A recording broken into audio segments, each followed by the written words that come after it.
சபரிமலை கோயில் அருகே வெடி வழிபாட்டுக்கான வெடிமருந்து நிரப்பும் மையத்தில் தீ விபத்து ஏற்பட்டது.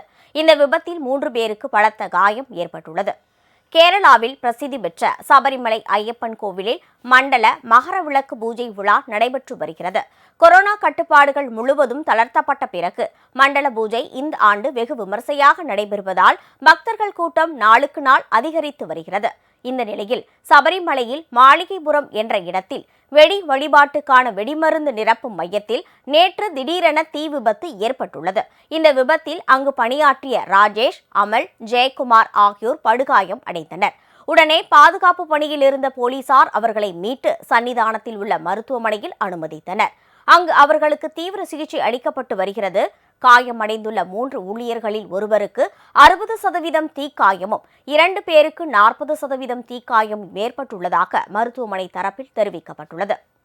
உங்கள் Raj digital TV OTT app இப்பொழுது ஆண்ட்ராய்டு டிவி பெரிய திரையில் கண்டு மகிழுங்கள்.